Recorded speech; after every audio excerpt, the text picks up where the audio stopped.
मित्रों, एक समय की बात है जब देवर्षि नारद नारायण नारायण का जाप करते हुए वैकुंठ में आते हैं। तब वे भगवान श्रीहरि और माता लक्ष्मी को प्रणाम करते हुए बोले, हे प्रभु, आज मैं जब पृथ्वीलोक पर भ्रमण कर रहा था तब देखा कि कुछ स्त्रियां अपने पति के साथ सुखपूर्वक जीवन जी रही थीं, तो कुछ स्त्रियां विधवा बनकर अत्यंत दुखी जीवन जी रही थीं। हे प्रभु, कुछ स्त्रियां ऐसी भी थीं जिनकी कोई संतान नहीं। आखिर इनके साथ ऐसा भेदभाव क्यों हो रहा है?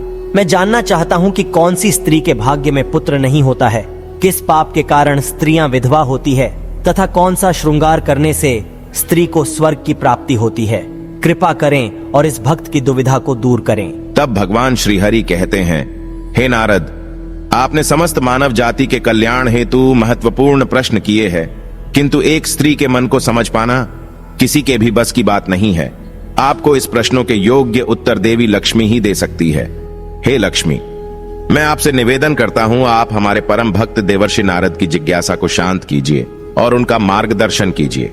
तब देवी लक्ष्मी कहती है, प्रभु, आपकी आज्ञा से मैं अवश्य ही नारद जी जिज्ञासा को पूरा करूंगी। हे देवर्षि नारद, आज मैं आपको समस्त मानव जाति के कल्याण हेतु एक पवित्र कथा सुनाती हूँ। जो भी इस कथा को ध्यान से पूरा सुनता है उसे पापों से मुक्ति मिलती है। उस व्यक्ति के घर में सदैव मेरा वास होता, वहां कभी भी धन धान्य और स्वास्थ्य कमी नहीं होती है और मृत्यु के बाद उनको अक्षय लोक की प्राप्ति हो जाती है। मैं आपके सारे प्रश्नों के उत्तर इस कथा के माध्यम से देती हूँ। तब देवर्षि नारद कहते हैं, हे माता, मैं कथा को पूरा ध्यान से सुनता हूँ और मानव जाति के कल्याण हेतु इसका प्रचार तथा प्रसार करता हूँ। कृपा करें और आप इस कथा को कहें। मित्रों, तब देवी लक्ष्मी कहती है, हे देवर्षि नारद, एक समय की बात है। मध्य देश में एक छोटा सा नगर था। उस नगर में एक सेठ रहता था। उस सेठ के 2 पुत्र थे और सेठ के दोनों बेटों का विवाह भी हो चुका था। सेठ के घर में किसी चीज की कोई कमी नहीं थी, किंतु सेठ की पत्नी का स्वभाव अत्यंत दुष्ट था। सेठ की पत्नी और सेठ के बड़े बेटे की पत्नी दोनों का ही स्वभाव दुष्ट था। सेठ की पत्नी अपनी बड़ी बहू का तो बहुत लाड प्यार करती थी, किंतु छोटे बेटे की पत्नी के साथ बुरा व्यवहार करती थी। मित्रों, तब देवी लक्ष्मी कहती है, हे देवर्षि नारद, घर की सबसे छोटी बहू अर्थात छोटे बेटे की पत्नी बहुत अच्छे स्वभाव की, ईश्वर पर श्रद्धा रखने वाली पतिव्रता नारी थी। वह अकेले ही घर का सारा काम किया करती थी और गृह कार्य में दक्ष थी। इतना अच्छा स्वभाव होने के बावजूद भी उसकी सास उसके साथ बुरा व्यवहार करती थी, उसका हमेशा अपमान करती थी। इसके पीछे का कारण बस इतना था कि बड़ी बहू को एक पुत्र था और छोटी बहू ने पुत्री को जन्म दिया था। पुत्री को जन्म देने के कारण सेठ की पत्नी अपनी छोटी बहू को बार बार ताना मारा करती थी, लेकिन वह बेचारी कर भी क्या सकती थी। जो भाग्य में लिखा होता है उसके साथ वही होता है। मित्रों, तब देवी लक्ष्मी कहती है, हे देवर्षि नारद, अब मैं आपको छोटी बहू की कहानी सुनाती हूँ, जिससे आपको पहले प्रश्न का उत्तर मिल जाएगा। सेठ की जो पत्नी थी वह पहले से ही दुष्ट और कुटिल स्वभाव की थी। उससे उसकी सास भी परेशान थी। सेठ की पत्नी अपनी छोटी बहू को सबसे ज्यादा दुख देती थी। छोटी बहू का नाम था सुकन्या और सुकन्या को सताने में उसकी सास को बहुत आनंद आता था। सुकन्या बेचारी रोज सुबह ब्रह्म मुहूर्त में जागकर अपने घर के काम करती थी और दिन भर काम करने के बाद उसे रात्रि को ही सोने को मिलता था। इतना होकर भी सेठ की पत्नी अपनी छोटी बहू से द्वेष करती थी। जब छोटी बहू झाड़ू लगाती तो उसकी सास आकर उसे ताना मारती थी कि तेरे हाथ में जान नहीं है क्या? तू जल्दी जल्दी झाड़ू लगा, मैं मंदिर जा रही हूँ। मेरे लौट कर आने से पहले तू भोजन बनाकर तैयार रखना और आते ही मैं उस भोजन को ग्रहण करूंगी। और सुन, अन्न का एक दाना भी बर्बाद ना हो पाए। बेचारी सुकन्या चुपचाप अपनी सास का अत्याचार सहन करती थी और उसकी सास की हर आज्ञा का बड़ी ही विनम्रता से पालन करती थी। फिर छोटी बहू खाना बनाते हुए सोचने लगी कि मैं घर का इतना काम करती हूँ, लेकिन फिर भी मैं चैन की सांस नहीं ले पाती हूँ। मेरी सासू माँ किसी न किसी बात को लेकर मुझे ही ताना मारती रहती है। पता नहीं कब उनकी ताना देने की आदत जाएगी। मित्रों, तब देवी लक्ष्मी कहती है, हे देवर्षि नारद। सुकन्या इतना सोच ही रही थी कि तभी घर के दरवाजे पर खटखटाने की आवाज सुनाई दी। छोटी बहू ने सोचा, अभी तो भोजन तैयार भी नहीं हुआ है, लगता है मेरी सासू माँ आज जल्दी लौट आ गई, अब वह फिर से ताना मारेगी।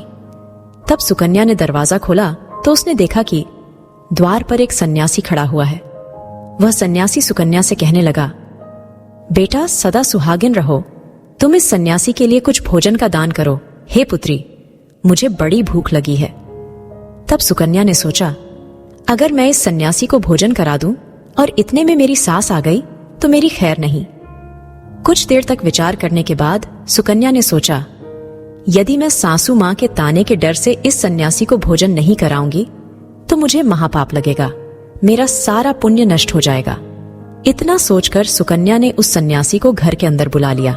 मित्रों, तब देवी लक्ष्मी कहती है, हे देवर्षि नारद, अतिथि धर्म का पालन करते हुए सुकन्या उस सन्यासी को भोजन कराने लगी। उतने में ही उसकी सास घर पर आ पहुंची और उस सन्यासी को घर के अंदर भोजन करते हुए देखकर उसे बहुत गुस्सा आ गया। वह चिल्लाते हुए सुकन्या से कहने लगी, यहाँ पर क्या किसी प्रकार का भंडारा या दावत नहीं चल रही है, जो तो राह चलते भिखमंगों को घर में बिठाकर खिला रही हो। सुकन्या ने अपनी सास से बड़ी विनती की, लेकिन सुकन्या की सास ने बहू की एक नहीं सुनी और उसकी सास ने उस सन्यासी को घर से बाहर निकाल दिया और उसके भोजन को उठाकर कचरे में फेंक दिया। उसके बाद वह सास सुकन्या पर गुस्सा करने लगी, अरे दुष्ट औरत, मैंने तुझे कहा था कि अन्न का एक दाना भी बर्बाद नहीं होना चाहिए, लेकिन तूने क्या किया, उस भिखमंगे को इतना सारा भोजन दे दिया। सुकन्या डरते डरते बोली, सासू मां, मैंने सन्यासी को अपने हिस्से का भोजन दिया है, इसमें आखिर इतना गुस्सा होने की क्या बात है। द्वार पर आए अतिथियों को कभी खाली हाथ नहीं भेजते हैं, ऐसा शास्त्र कहते हैं। फिर सुकन्या की सास ने उसे बहुत डांटा। दोनों के बीच कई देर तक बहस हुई और सुकन्या की दुष्ट सास ने गुस्से में आकर सुकन्या को धक्के मारकर घर से बाहर निकाल दिया और घर का दरवाजा बंद कर दिया। मित्रों, तब देवी लक्ष्मी कहती है, हे देवर्षि नारद, सुकन्या देर तक घर के मुख्य द्वार के सामने खड़ी रही और बाहर से अपनी सास को आवाज देने लगी। सुकन्या की सास ने एक नहीं सुनी और उसे घर के अंदर आने नहीं दिया। फिर सुकन्या दुखी और उदास होकर अपने मायके के लिए निकल गई। मायके जाने के रास्ते में बहुत बड़ा जंगल पड़ता था। सुकन्या भूखी प्यासी रहकर उस जंगल के रास्ते पर से चलने लगी। तभी उसी समय अचानक जोर जोर से बादल गरजने लगे और मूसलाधार बरसात होने लगी। बारिश से बचने के लिए सुकन्या एक वृक्ष के नीचे जाकर खड़ी हो गई। वहां पर सुकन्या ने देखा कि पेड़ के नीचे में कोटर बना हुआ है। फिर वह बिना देरी किए जल्दी से उस कोटर में घुस गई। मित्रों, तब देवी लक्ष्मी कहती है, हे देवर्षि नारद, कोटर में जाने के बाद सुकन्या ने देखा कि अंदर कोई साधु महात्मा बैठे हैं। वह सन्यासी कोई और नहीं बल्कि भगवान विष्णु ही साधु का रूप धारण करके बैठे हुए थे। जब उस साधु ने उस सुकन्या को देखा तो बोले, हे पुत्री, तुम इस घने जंगल में अकेली क्या कर रही हो? रोना बंद करो, मैं तुम्हारे बारे में सब कुछ जानता हूं। तुम्हारे ससुराल वाले अत्यंत दुष्ट स्वभाव के हैं और वे तुम्हें बहुत दुख देते हैं। इसका कारण केवल बस इतना है कि तुम्हें पुत्र की प्राप्ति नहीं हुई है। पुत्री को जन्म देने के कारण तुम्हें तुम्हारी सास के ताने सुनने पड़ते हैं। हे पुत्री, तुम चिंता मत करो, मैं तुम्हें एक पर्ची देता हूं। इस पर जो भी उपाय लिखा हुआ है, तुम उस उपाय को पूरे मन के साथ करो, फिर तुम्हें एक गुणवान पुत्र की प्राप्ति होगी। फिर सुकन्या ने वह पर्ची ली और वह साधु वहां से अचानक से गायब हो गए। मित्रों, तब देवी लक्ष्मी कहती है, हे देवर्षि नारद, यह चमत्कार देखकर सुकन्या बहुत प्रसन्न हुई और जब बारिश रुकी तो सुकन्या का पति उसे ढूंढते हुए उस स्थान पर पहुंच गया। सुकन्या ने अपने पति को सारी हकीकत बता दी और फिर दोनों ने ही घर वापस न जाकर उसी जंगल में रहने का निर्णय लिया।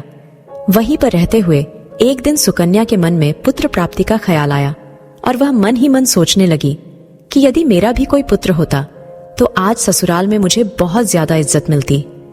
तभी सुकन्या को उस साधु के द्वारा दी गई पर्ची की याद आ गई और फिर जब उसने वह पर्ची खोलकर पढ़ा तो उसने देखा कि जो स्त्री पुत्र प्राप्ति की कामना रखती है उसे रात्रि में अपने पति की बाईं तरफ सोना चाहिए।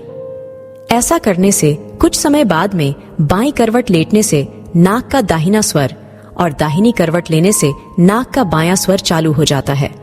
फिर जब पुत्र की इच्छा हो तो उस स्थिति में मिलन से पहले यह निश्चित कर लेना चाहिए कि पुरुष का दायां स्वर चलने लगे और स्त्री का बायां स्वर चलने लगे और उसी समय पर गर्भधान किया जाना चाहिए। मित्रों, तब देवी लक्ष्मी कहती है, हे देवर्षि नारद, ऐसा करने से निश्चित ही पुत्र की प्राप्ति होती है। इसके विपरीत नाक के स्वर चलने से पुत्री की प्राप्ति होती है। उस पर्ची में आगे लिखा हुआ था कि मासिक धर्म शुरू होने के बाद पहले 4 दिनों में पुरुष के साथ मिलन करने से पुरुष को रगड़ता प्राप्त हो जाता है और 5वीं रात्रि में मिलन करने से पुत्री की प्राप्ति होती है तथा 6ठी रात्रि में मिलन करने से पुत्र रत्न की प्राप्ति होती है। 7वीं रात्रि में मिलन करने से वंध्या पुत्री होती है। 8वीं रात्रि में मिलन करने से बलशाली पुत्र की प्राप्ति होती है। 9वीं रात्रि में मिलन करने से सुंदर कन्या की प्राप्ति होती है तथा 10वीं रात्रि में मिलन करने से विद्वान और अति श्रेष्ठ पुत्र की प्राप्ति होती है। 11वीं रात्रि में मिलन करने से सुंदर आचरण वाली कन्या प्राप्त होती है। 12वीं रात्रि में मिलन करने से गुणवान पुत्र होता है। 13वीं रात्रि में मिलन करने से लक्ष्मी स्वरूपा पुत्री होती है। 14वीं रात्रि में मिलन करने से गुणवान, बुद्धिमान तथा बलवान पुत्र होता है। मित्रों, तब देवी लक्ष्मी कहती है, हे देवर्षि नारद, फिर सुकन्या ने मासिक धर्म के बाद 14वीं रात्रि में अपने पति के साथ मिलन किया और उसके बाद गर्भ धारण किया। फिर दूसरे दिन सुकन्या का पति जंगल में लकड़ी काटने के लिए चला गया और सुकन्या घर पर पड़ी रही। फिर अचानक से तेज तूफान आया और सुकन्या की झोपड़ी उड़ गई। फिर सुकन्या दौड़ती हुई उसी पेड़ के कोटर में जाकर रुक गई जहां पर उसे वह साधु मिला था। सुकन्या वहां अपने पति की राह देख रही थी कि अचानक वहां पर 2 राक्षसी आ गई। वह राक्षसी अत्यंत मायावी थी। फिर उन्होंने उस कोटर के साथ पेड़ को उड़ाकर एक ऐसे स्थान पर चली गई जहां पर बहुत सारा सोना था। जब सुकन्या ने यह दृश्य देखा तो वह चौंक गई। सुकन्या पेड़ के कोटर में ही छिपी रही। जब वह राक्षसी भोजन की तलाश में गई तो सुकन्या ने उस स्थान पर से बहुत सारा सोना उठा लिया और उसे कोटर में भर लिया। जब वह राक्षसी लौट आई तो फिर से पेड़ पर बैठकर वे उस पेड़ को उड़ाकर उसी जंगल में आ गई। राक्षसियों के जाने के बाद सुकन्या वह सारा सोना लेकर अपने पति के पास चली गई और उसे वह सारा सोना दे दिया। फिर पति और सुकन्या दोनों अपने ससुराल को लौट गए। वहां जाकर उसने अपनी सास को वह सोना दे दिया और सारी हकीकत बता दी, जिसे सुनकर उसकी सास को बहुत गुस्सा आया और बोलने लगी, अरे मूर्ख औरत, तू बस इतना ही सोना लेकर आ गई। इतने सोने से क्या होगा? मैं होती तो बहुत सारा सोना लेकर आ जाती। मित्रों, तब देवी लक्ष्मी कहती है, हे देवर्षि नारद। फिर उसकी सास भी उस जंगल के कोटर में जाकर छिप गई और राक्षसियों की राह देखने लगी। तभी वह 2 राक्षसी वहां पर आई और फिर उन्होंने उस कोटर को उड़ाकर एक बर्फीले पहाड़ पर ले गई। ये देख सास बहुत क्रोधित हो गई और बोलने लगी, ये कहां लेकर आई है? यहां तो बस बर्फ और मिट्टी है। तभी उन राक्षसियों ने उसकी आवाज सुनी और देखा तो एक बूढ़ी औरत पेड़ के कोटर में छिपकर बैठी है। फिर उन्होंने उस सास को बाहर निकाला और उस बर्फीले पहाड़ पर फेंक दिया। जमीन पर गिरते ही उसकी मौत हो गई। इधर सुकन्या बड़े आनंद के साथ रह रही थी, लेकिन सुकन्या की सास कभी नहीं लौटी। तो सुकन्या ने जाकर उस कोटर में देखा तो वहां पर उसकी सास नहीं थी। उसे समझ में आ गया कि लालच के कारण उसके सास की मृत्यु हो गई। मित्रों, तब देवी लक्ष्मी कहती है, हे देवर्षि नारद, जिस स्त्री को पुत्र प्राप्ति की कामना है उसे मैंने सुकन्या को दी हुई पर्ची में बताए गए उपाय जरूर करने चाहिए। तुम्हारा दूसरा प्रश्न यह था कि किस कारण से स्त्री जल्दी विधवा होती है। तो जो स्त्री अत्यधिक लालच करती है वह स्त्री जल्दी विधवा होती है, और जो स्त्री चरित्र का गहना पहनती है उसे मृत्यु के पश्चात स्वर्ग की प्राप्ति होती है। एक स्त्री को अपने चरित्र का त्याग कभी नहीं करना चाहिए। तो दोस्तों, उम्मीद है आपको यह कथा पसंद आई होगी। वीडियो को लाइक जरूर करें और कमेंट में जय मां लक्ष्मी, जय श्री कृष्ण जरूर लिखें। साथ ही चैनल को सब्सक्राइब करें। आप सभी का धन्यवाद।